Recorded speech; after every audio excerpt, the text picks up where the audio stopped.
अगते करो बस।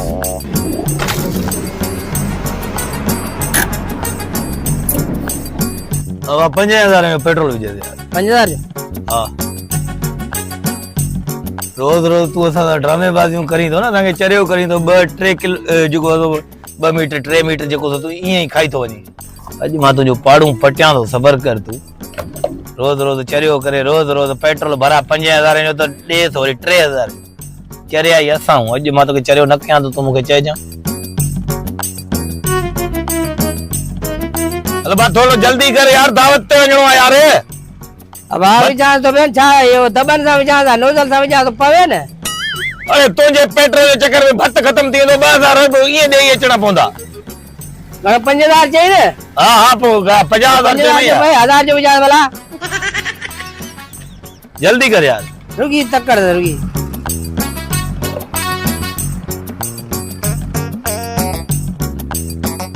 पेट्रोल पे विजय या अंदर सुंघीस पियो। पेट्रोल आदा नोजल सा विचार तो नाने दबन सा विचार बाल्टन सा वाला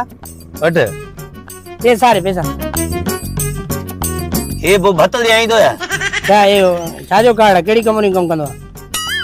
कंपनी में कम करदो बाकी पैसा घुरे में है छाड़ी नहीं। अरे बाबा एटीएम में पैसा घुरे में इनमें पैसा कट रहा ने। इनमें पैसा किए कर रहा है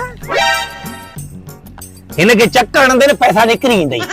अरे मशीन में अंदर से पैसा निकल रहा 5000 कटे पर्ची खड़ी आ ना भाई। मशीन एटीएम से उड़कानो है कराची हैदराबाद लाड़कानो ना है ये बाराड़िया संजी हिते एटीएम ना है उंदी ए वडन मानो नोट हुंदो है ता सा पेरे जे करियो इन विच में पैसा जा फरान भला तो मां गरे गरे ते आयो है कैश दे न बाबा कैश रखंदा हूं जादा वडा मानू आयो तो अगर गरीब सुनियो डायरेक्ट तोड़े ही जो सा ये पैसा किसे में रखंदा नी जाते तई अरे गला तोरो तमीज आ सा के कैश दे है एटीएम हिते ना है सही मैं वडो मानू आया गरीब ना आया सही सुनियो डायरेक्ट तो वांगुर ना आया तमीज सा गले अने मशीन नहीं सही मा तुझे करे 10000 कराची भरे जा तो एटीएम में पैसा कट रहे जा मां तो 10000 किराए भरे जा हिते चे में ना है बाबा साईं मुके पैसा दे अल्पो ना है ना बस सही है करे सही आ अरे तो के पैसा दे आदर भाई चले सा बजे केड़ो छा मसलो यार एक तो खुदा कसम तुझे चक्कर में ना अगर मुझे भत्त जो दावत खत्म थियो आई मां खाली जो 2000 रुपए दे भरे में मोटी आयो है ना इते पंप ते पूरी तो अरे चक्कर सा जा छा मसलो चाहे। अरे बाप लांतीर के ध्यान से एटीएम कलाक हां किए तो गला एक कलाक संगला अस्सलाम वालेकुम मैं कहने एटीएम यहां पे तो चवा से एटीएम में पैसा कट रहा था 5000 पेट्रोल जा कट रहा वो कट रहा है मुके मोटे रे अन्या 1 लाख गले गाल बुदो असा वटे एटीएम जो सिस्टम आए कोन कार्ड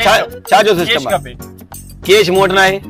वो एटीएम वारो कलाक थी मगर शहर में कट रहे जी हां साई मुके केड़ी खबर ता एडो पंप लायो पता तो शहर में तो रही ना नंढा शहर है ना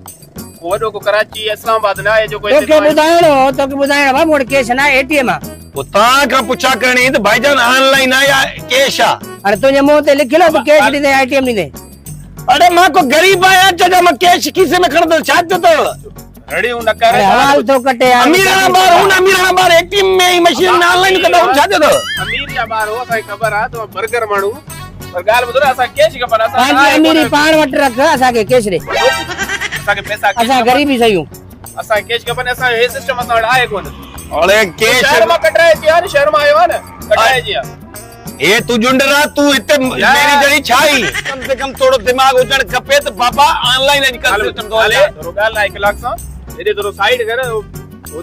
रश करे छे इनके साइड कराई हल साइड करे छाजो साइड वाला खोड़ मानु दे ठग मानु दे ने छाजो ठग दिमाग खराब तुनी एटीएम आ इन में 50 लाख रुपया एटीएम आ गाल सटी सो गाड़ी खड़ा कराई हल वे गाड़ी साइड करो हेलो करा सदोती कया तो ने साइड अरे समझाई तो समझाई घणी इनकी गिड़गिड़ सही से अदा साइड कया थोड़ा था कया तो थोड़ा गाड़ी का पोते तो लीक हो ची देता था एरे कराई बाबा बाबा वे जान जा महीना दिया तो वार कौन टरा तो लालती रे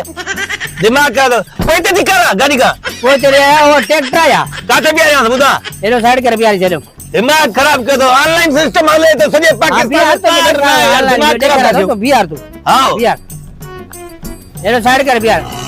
हेरे ओह नो वे निकली छातो चयो में तोखे चयो में ठगा ठगा तुझे चुप करे भी चुप भॼी करे वञा। बीहो। तू छड़ी साल मां पाणे वठां था न भॼी भॼी वियो न बाक़ी वेठो आहे हिते 50,000 हाणे केर साहब के भरींदो हाणे तूं भरी त केरु भरींदो 50,000 मां जो केतिरो माना मां न भरींदो बा तुंहिंजो हिकु त तोखे अकुल कोन्हे के केड़ी खबर भॼी वेंदो ठोआ हेल्परी जेतिरो अकुल कोन्हे मैनेजरी करनि था पिया हवाल था कटनि के केड़ी खबर ठोआ हेठो आहे हुन मुंह ते लिखो तोखे चयो न छड़ी एटी में वठीस 2500 तूं भर 2500 मां भरे ॾियां मां रुपयो कोन भरींदो भाई